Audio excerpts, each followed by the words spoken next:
Proszę. So, could you tell us something about how the Jewish Committee Relico worked? The Jewish Committee Relico by Silberschein, Dr. Silberschein in Geneva. He was the delegate of Relico, which stands for Religious Committee for Saving People. And he cooperated in Geneva together with the World Jewish Congress. Mr. Silberschein, he was a member of Sejm, as you might know.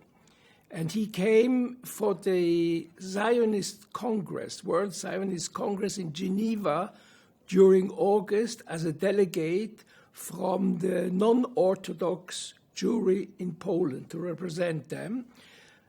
And he wanted to go back to Poland, but the war broke out, and he decided to stay in Switzerland. Now, you're asking me, how did it actually work? Well, he had many contacts. Because of his position, he was talking to people in the United States, in England, in Switzerland, how to save people. But before he embarked on saving people, he collected addresses of people who remained in occupied Poland, especially for providing them with food packages, to send them food. At certain time, it was possible to send food, and mainly, most important to send food at that time was sardines, because sardines, they last longer. If you eat sardines, you have calories, you can stay longer, and it's safe to dispatch them. But they were not dispatched from Switzerland, they were dispatched from neutral Portugal. So he financed that, and the finance he got from United States for all kind of organization. Do you know how the action was financed? What was the source of income for? What, you mean the action with the passports, or the action in general, say, helping people? Well, it was financed by the World Jewry. But Jews, I believe, also by Polish government. I haven't seen documents, but I believe it was also helped financially by the government in exile in London. So it was mostly from donations from the wealthy? Donation from the wealthy and donation from the Polish state. So you mentioned that they collected the address for food packages. Were those later used in the passport action, or? Well, I haven't seen addresses for food packages. I haven't seen, but there might be. That has to be done research in the future. But the addresses were delivered, they came from Poland. I haven't seen specially address lists what went from Poland to Silberschein.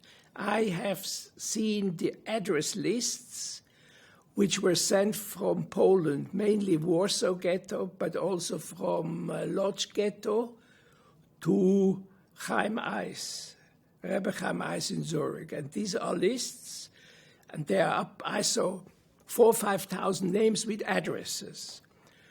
So the discussion is still pending. I think those lists, which are typewritten, were done in Poland, in the ghetto, and smuggled to Switzerland.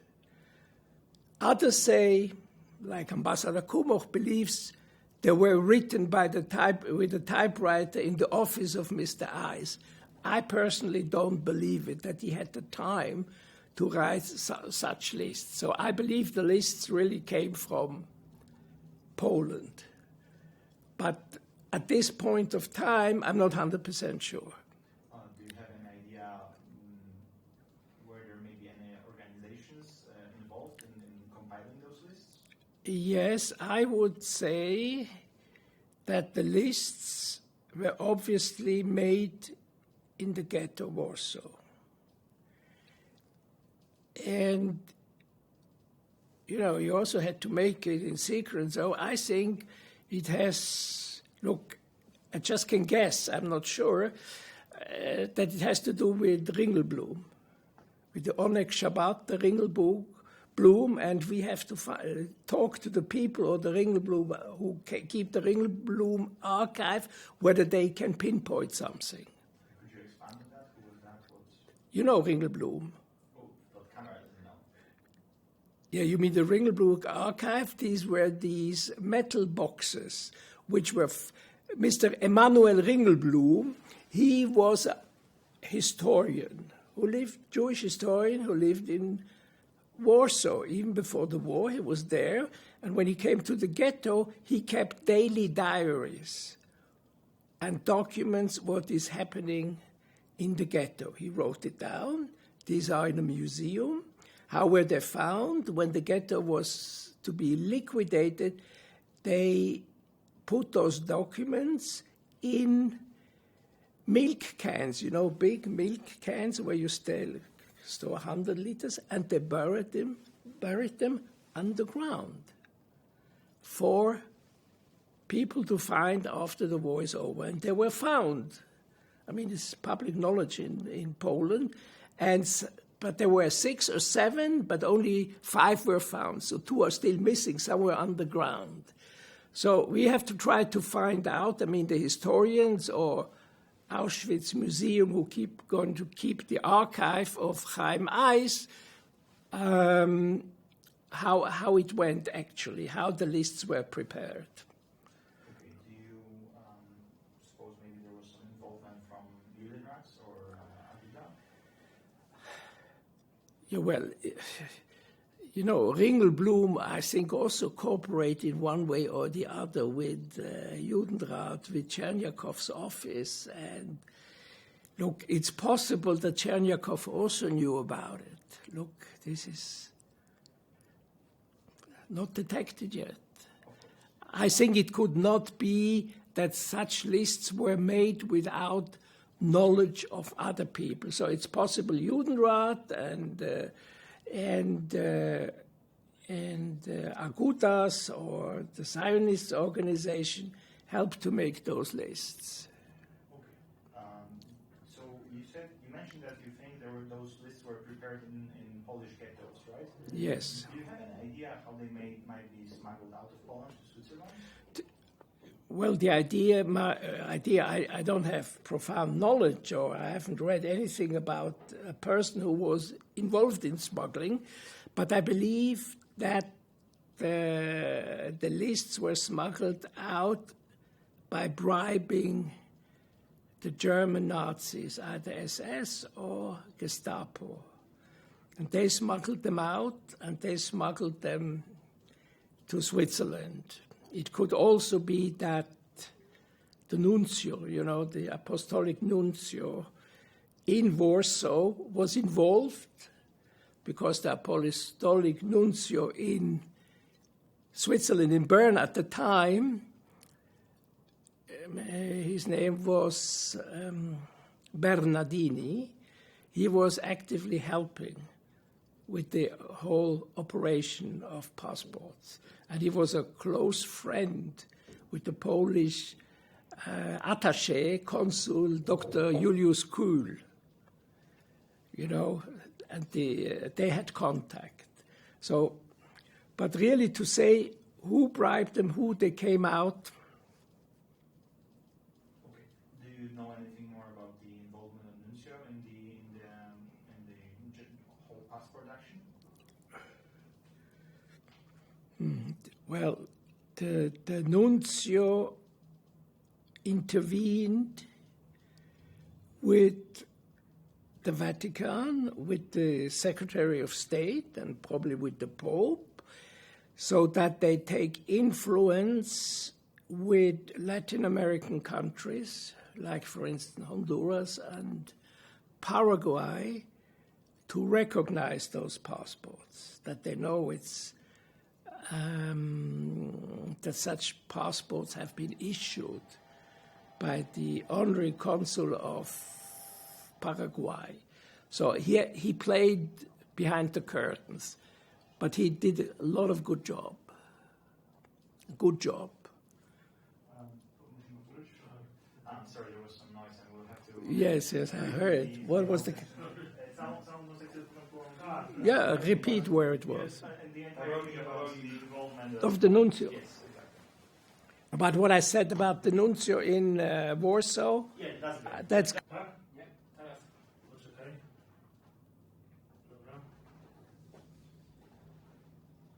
Dobra. okay. The nuncio in Bern, his name was Signor Bernardini. He knew about the operation. He knew about it. And I'm sure he reported about it to the Vatican.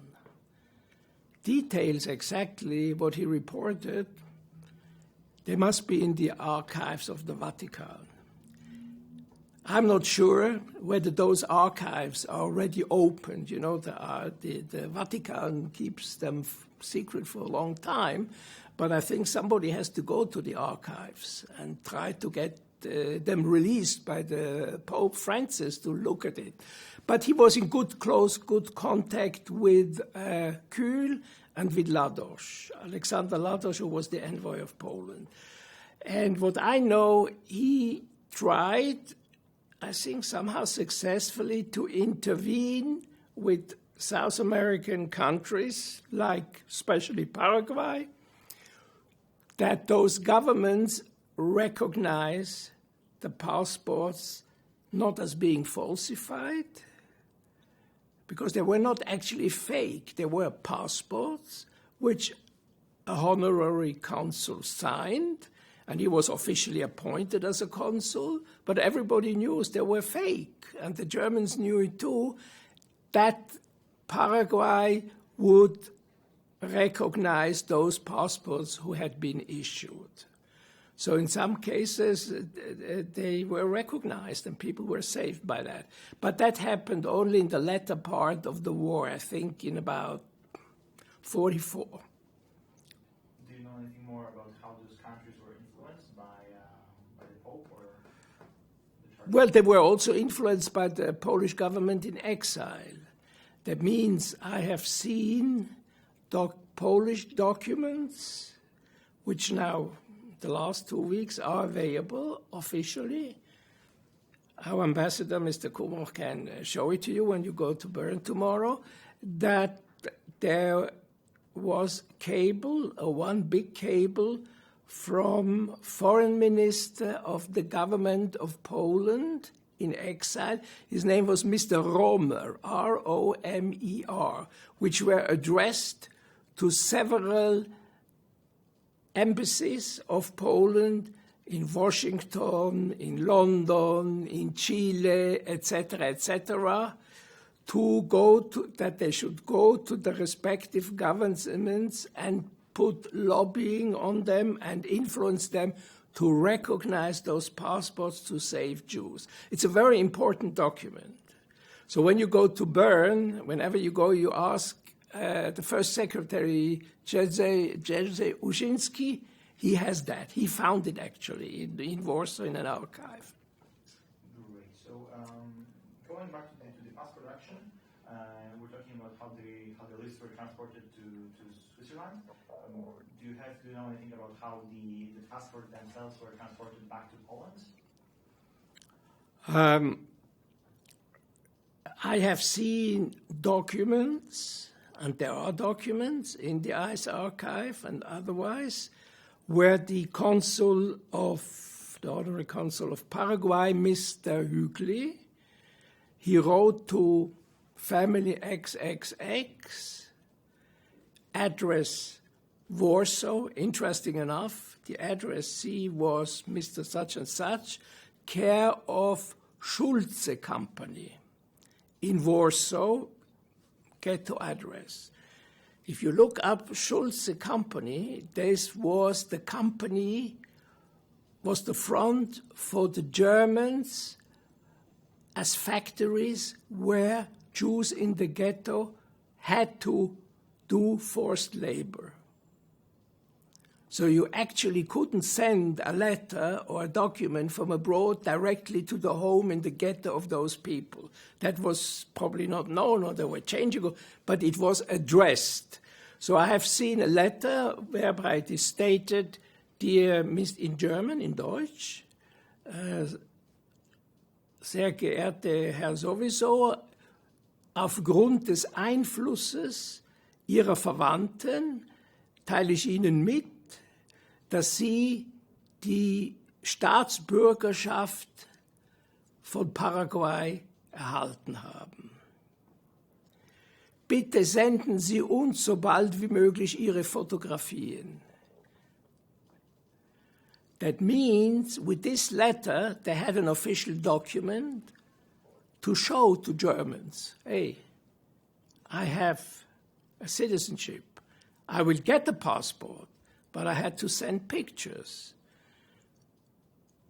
With the lists, there were no pictures coming at the same time, I believe. So the pictures came later. So the people who got the letter, based on the list, sent the pictures later. In other cases, there are letters to recipients with the same text that they have become Paraguay citizen, and a passport is ready to be picked up in Switzerland. So come to Switzerland and you can get the passport. And at the same time, there was an attachment of a photocopy of such a passport, legalized by a Swiss notary. Legalized. The Swiss notary was the same person as was the honorary consul. So the honorary consul, Mr. Hügli, was a Swiss. He was the consul and also a notary. So he notarized himself this document. And the Germans, they got this document. Why did the scheme operate like this? Why not sending original passports? That was a protection for the Polish legation, for Mr. Lados and his employees, that if those passports are found in censorship officially, then it's complicated, because that's against diplomatic regulation. So it happened that I have seen also interviews by Lados and Rinjewicz with the Swiss government, with the foreign police, where they said, hey, you're falsified. He said, we are not doing, it's only photocopies. You know, photocopies is photocopies, it's not original. That was to do for their protection. That's how it went. So the passport never left Switzerland? In very rare cases, I believe. I don't know how many left directly or were sent. In case of my friend Uri Strauss, the passport was sent to Holland. So either somebody brought it from Switzerland to Holland, but they had it. They didn't use it until after the war. Because they were hidden. So just when they were caught by the Nazis, they would show it. But how many passports really in original left, I cannot tell you for sure, but the embassy in Bern can give you more precise information. Okay, so could you maybe tell me how did Eisen Silberstein get to know about the Holocaust? What are your contacts? I didn't understand what you said. So what was the Eisen and Silberstein's source of information about the Holocaust? Well, first of all, it's not Silberstein, it's Silberschein. His name before the war was Adolf Silberschein. When the war broke out, it was not so popular to keep the name Adolf, for obvious reason, so he changed his name to Avraham Silberschein, Dr. Avraham Silberschein. Well, it was Switzerland being a neutral country. Switzerland, in Bern, especially in Bern, all the secret services of all the Allies and the Axis powers, they were there. So it was known that something is happening, that there is a ghetto. That was obvious. You could read it in the press. It was obvious. Then later about Auschwitz and the other one, the information came out from, what's his name, Jan Karski and Pilecki. So all this information transpired. So, and also in postcards or in letters, it was known. The size, nobody knew exactly. They didn't have any private social information. More personal, maybe. During the war, Yes. where he says, I've been in Treblinka and I've seen that and that. I can't tell you. Possibly, yes. Some correspondents came from Auschwitz and from other places, but they were coded. I have seen postcards from Auschwitz. It says, oh, it's very nice here, it's beautiful, but very hard, and typhus, and people die, you know. It all went through censorship, so people knew. Do you know what actions they took to popularize this knowledge? Were you doing anything personally to help further this knowledge? Well, Silberschein and Chaim Eis, and for this also was another gentleman in Lausanne, Schwarzbaum, who actually was a wealthy Jew who fled to Switzerland from Benjin. All those three, they couldn't do much except talk and influence the Polish diplomats, because the Polish diplomats had the bad connections out of Switzerland, and they could use their cable system, you know, Polish diplomatic information, which was being able to send. We have such cables where you can see that, for instance, Silberschein please ask the Jewish World Congress, and this cable goes, for instance, from Bern to Pole Mission in Washington. So, you know, that was coded. So everybody was informed. I mean, Roosevelt was informed. Everybody was informed about the Holocaust, but nobody did much except those diplomats and righteous Poles who have hidden Jews in Poland by risking their own lives. Okay, great. Ale to było z tym jeszcze co na początku? Nie, to już spokojnie.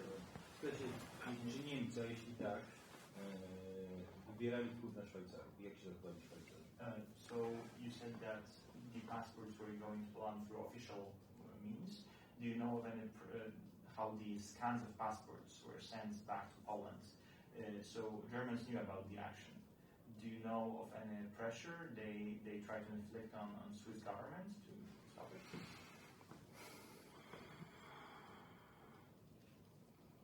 I haven't seen any official pressure on the Swiss government because it was not a matter of the Swiss government. It was a matter of the Paraguay government. So it has to be researched. How did the Germans approach the Paraguay government in Asunción or others to put pressure on it? But obviously they were not happy. But in the end phase, the Germans, the Gestapo or SS, they made money out of these passports. Private, you know that? Wiemy, że Gestapo zarabiało na tych paszportach? Nie. Could you expand on that? Okay. I'm sure, or you might know the Polski affair, Hotel Polski in Warsaw. Do you know that? Yeah, we had that. Okay.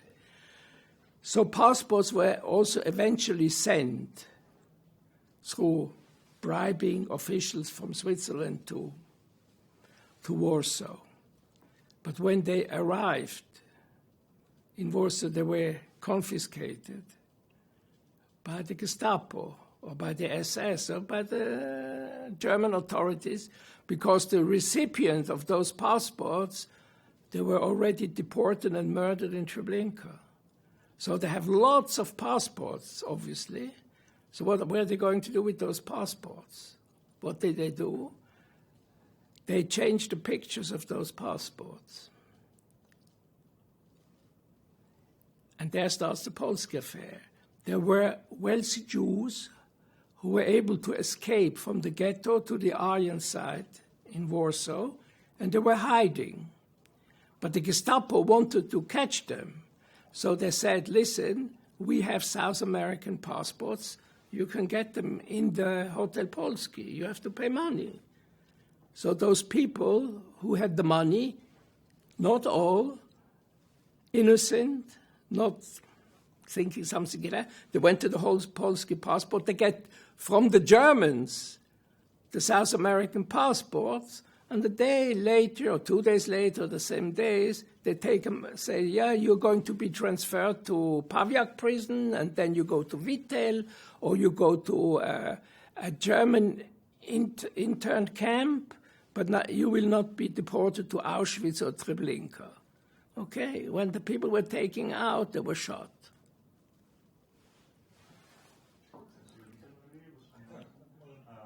Do you know anything of how the Vittel camp operated? Who was sent there? Well, the Vittel camp, it was, I haven't been there, I only know from reading, which you also can have access of reading it. In the Vittel camp, that was an internment camp in France, in occupied France. That means, no, non-occupied France. It was the Vichy government, okay, of Pétain. And those Jews, or some Jews, or many, I don't know, thousands, were sent with foreign passports from Warsaw and other ghettos to Vittel. And they were waiting. Why did the Germans hold them? The Germans were holding them to eventually exchange those Jews against German citizens which have been arrested in South America. Change. When there was no more change possible, they declared, hey, the passports are valueless, and many, many people with the passports went to Auschwitz and disappeared. Okay. Sorry, a to co mówisz na początku o tych dokumentach, które teraz Powiedział, nie kot, tylko był Romer. Mówił wyrazić tak. Spytaj się, jaka była skala, jego ocenia skali całego. So, what do you think of the scale of the passport action? You address the questions to the quantity of passports. Yes. Well, I believe that up to 10,000 passports or even more were produced. But not only Paraguayan. There were also Honduran passports. I've seen the Honduran passports.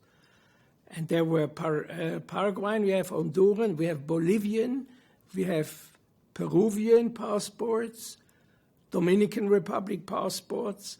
They were also issued, but real passports by their consuls. Except the Honduran passports, they were issued by a Swiss honorary consul by the name of Bauer. And he issued them against all legal basis, because when he issued the passports and he sold them for money, you know, he was not consul anymore.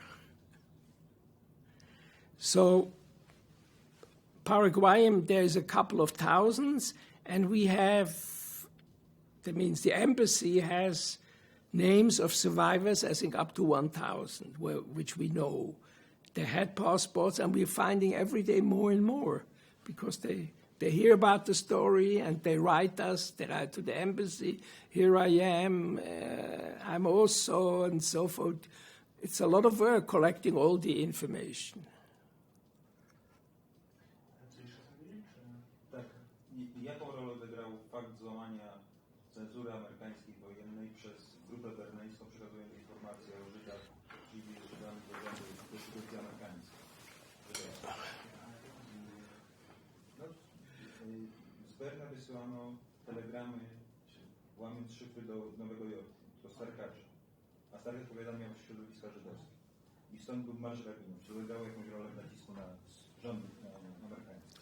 So, what do you think of what's the effect of information sent by Bern Group to United States, to New York, and how did this influence the breaking of the censorship? Well, diplomatic messages sent from an embassy to another embassy of the same state doesn't go through censorship unless the Americans were able to decode it. So the telegraphic system of the Polish legation in Bern was used by, for instance, Sternbuch. You might have heard of Frau Sternbuch, by Recha Sternbuch or by Guta Sternbuch, to send cables to Jewish organizations in New York or in Washington, telling them what is happening. And this was not censored, I believe. Do you have any influence on the March of the Rabbis? March of the Rabbis, excuse me. Yeah, there were cables from Sternbuch to rabbis. And those rabbis tried also to influence the administration of Franklin Roosevelt, but Franklin Roosevelt was very passive, not cooperating in saving the Jews or bombing Auschwitz, and that's a separate chapter. Why?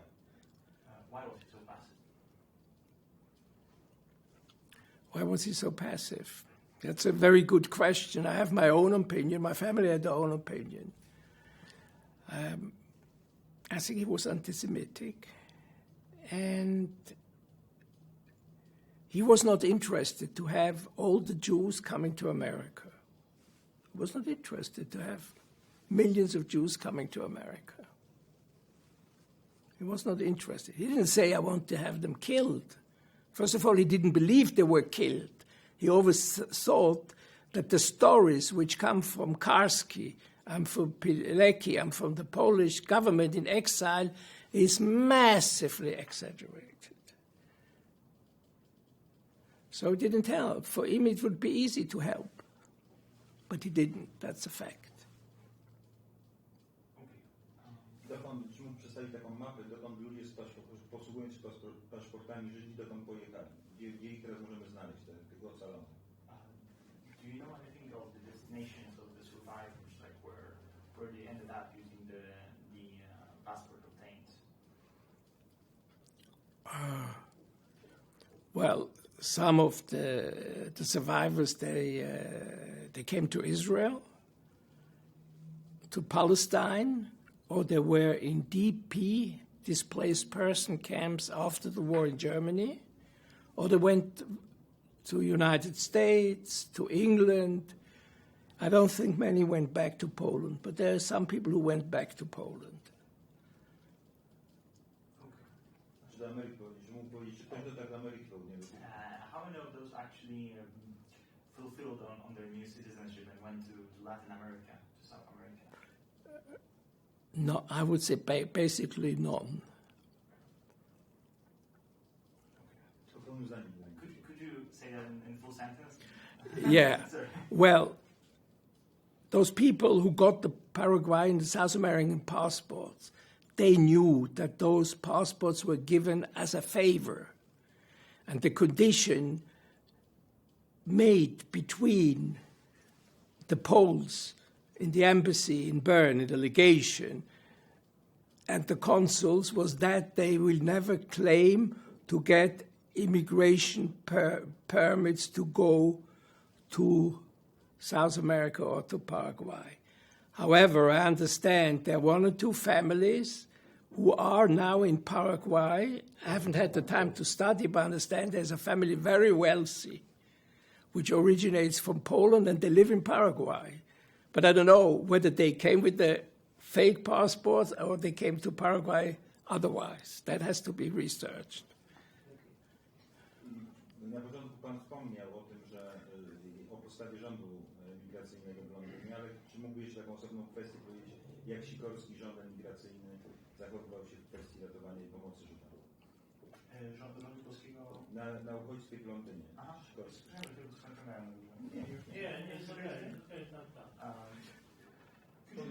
Żeby rozszerzyć to, co na początku. Could you maybe expand on what you said about how Polish government and exiles assisted in saving Jews? Well, first of all, what is known from the recent documents I mentioned before to you, the cables which I sent, the government in exile accepted and agreed what their ambassador, Mr. Alexander Lados, did in Bern, because that is not the normal job of an ambassador to falsify passports from other countries. So the government in exile, I think it was Mr. Sikorski, he was the prime minister or the president, this I don't know, he accepted it, or he closed an eye on it.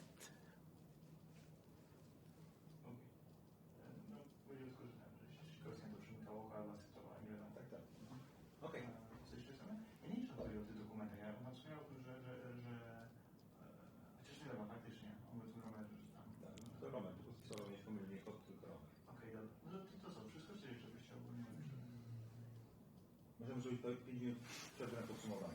Could you tell us something about your story with the passport action?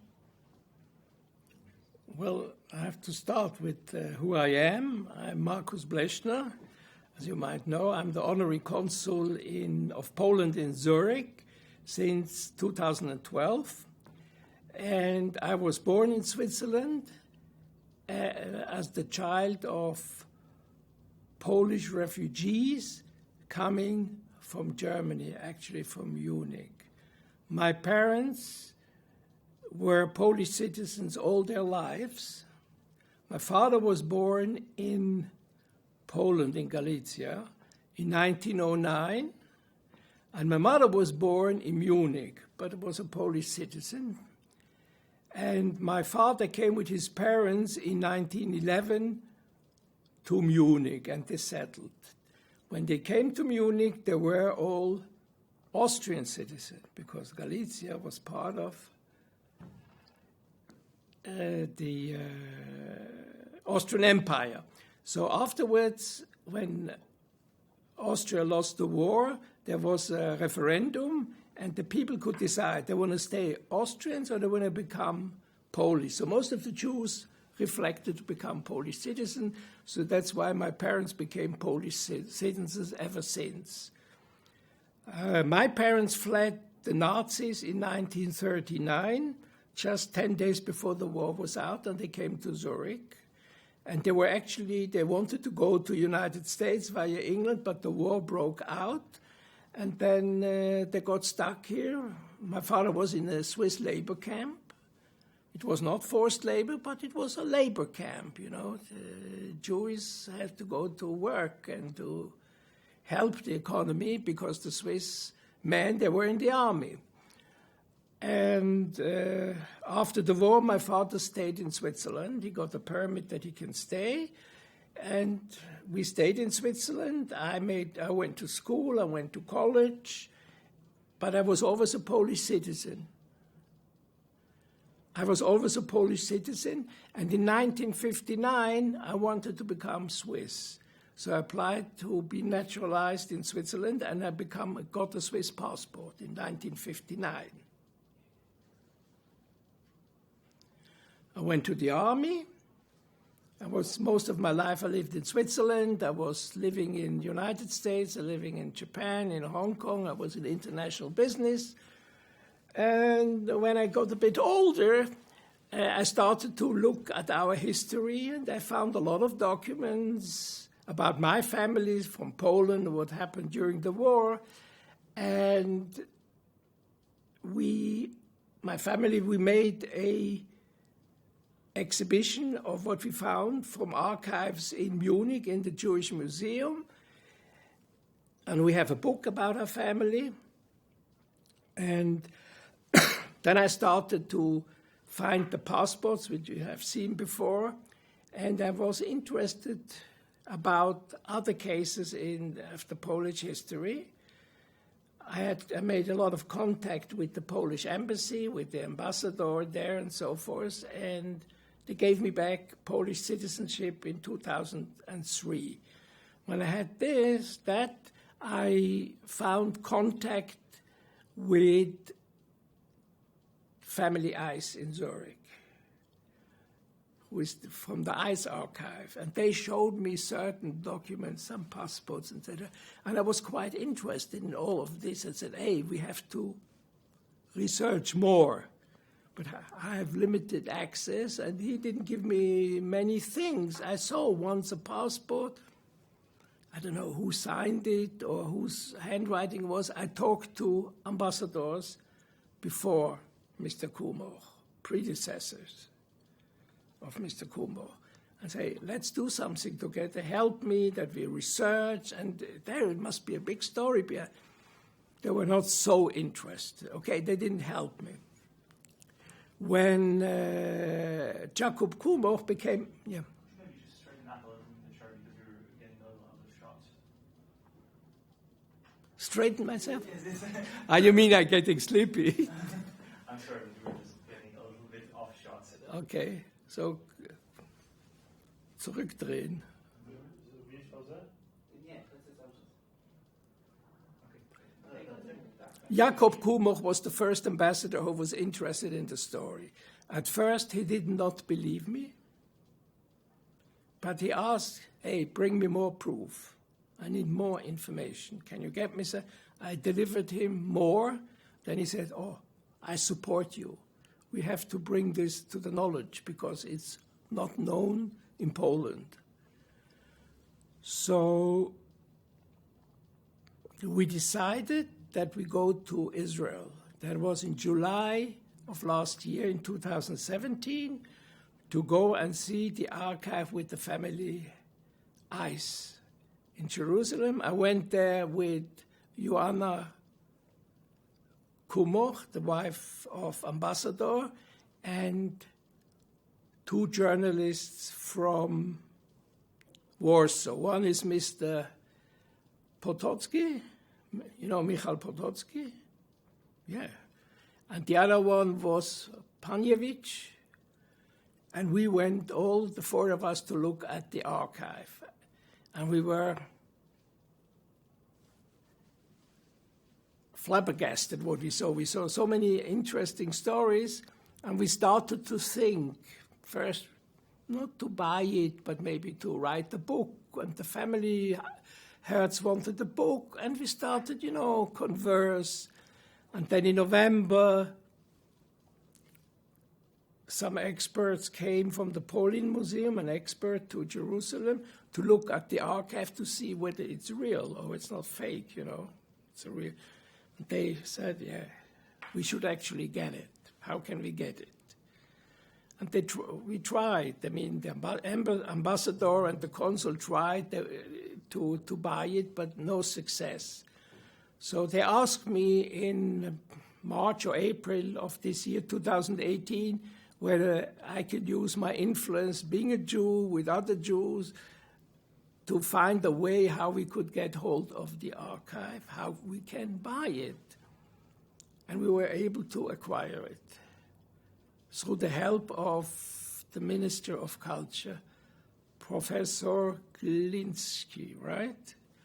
Okay, and we got the archive, and the archive was first seen in this room where you make the interview, on the 3rd of August, the transaction between the Hertz family, myself, and the Auschwitz Museum took place. It was in here, and the expert looked at it, and the director took it over. The director of the Auschwitz Museum, Piotr, what's his name?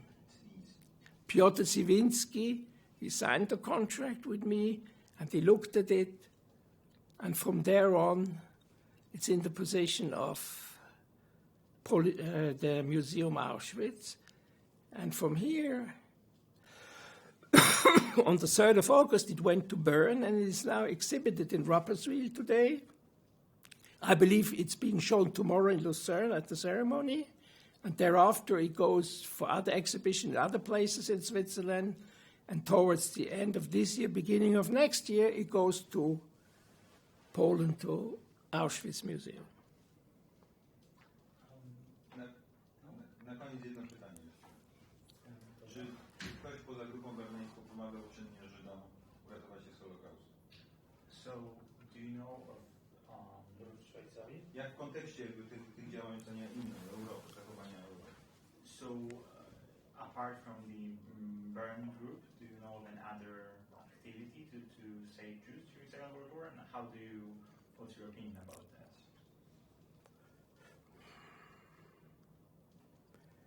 Well, there was a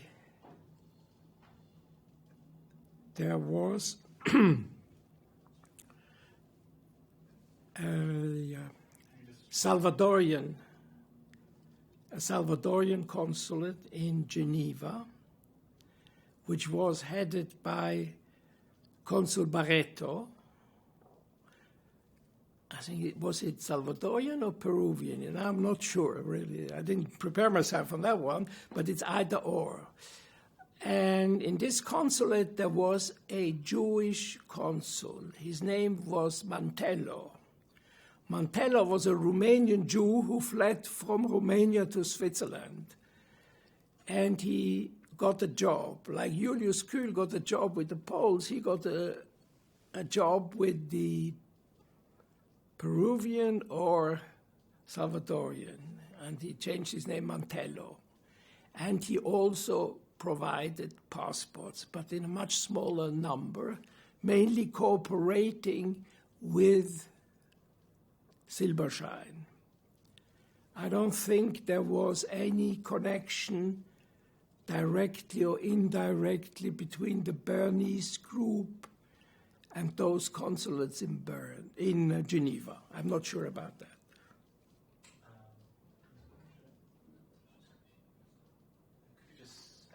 Could you straighten up a little bit more, because this that more. Yeah. I'm very sorry. Ja, ich will schlapp. So, what we would like to know is, how do you think Polish efforts towards saving Jews looked on the in comparison with the rest of the Europe?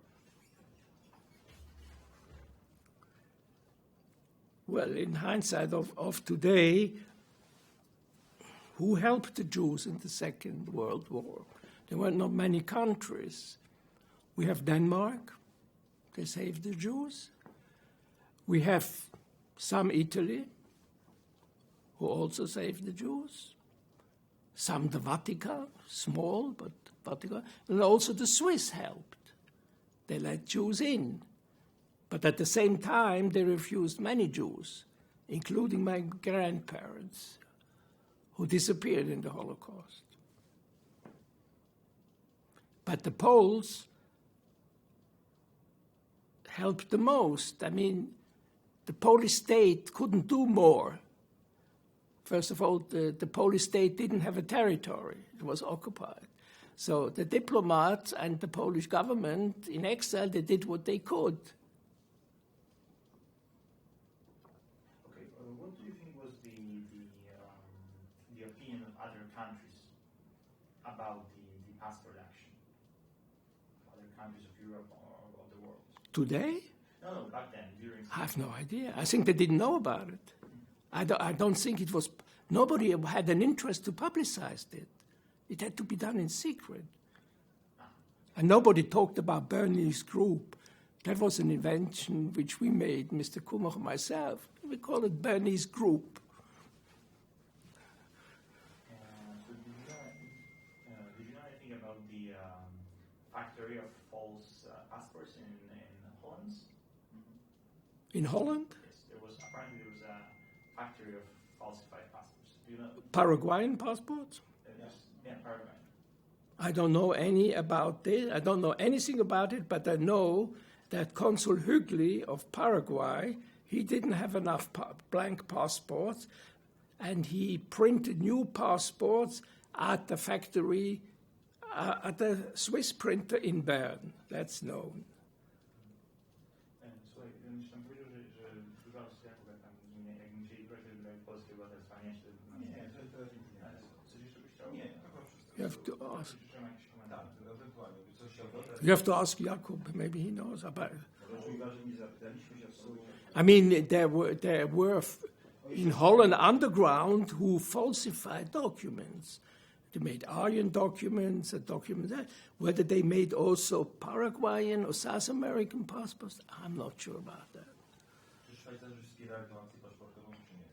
Są różne opinie. A też się wspomniałem, so just could you just directly tell us where did Swiss support the passport action? They didn't support it, but they didn't approve it, but they didn't do anything against it. And there is correspondence between two government ministers, which we have, where they consult each other about this action, but they decided better not to put it in too much public. They could have done many things. They could have declared Alexander Lados persona non grata, you know what that is, and the others, and sent them away. And if they would have been sent away, where would they go? It was certain death for them. Okay. Okay, great. So do you have any closing comments, any questions we didn't ask that you would like to answer to, anything you'd like to add from your own? Well, my point of view is that so far we know that Mr. Silverstein, Dr. Silverstein, and Consul Rokitsky have been or will be honored, like Rokitsky tomorrow in the ceremony. He will be honored by the president, okay? Silverstein was honored, but we haven't heard anything about the honor yet of Mr. Lados. We haven't heard anything about being honored about Mr. Rienjevich. I haven't heard anything about being honored Mr. Kühl. They all belong to the Bernese Group. So maybe it's in the making. I don't know. But it's possible it's in the making. And further, I believe those diplomats who were not Jewish, like Mr. Kühl or the organizer, Mr.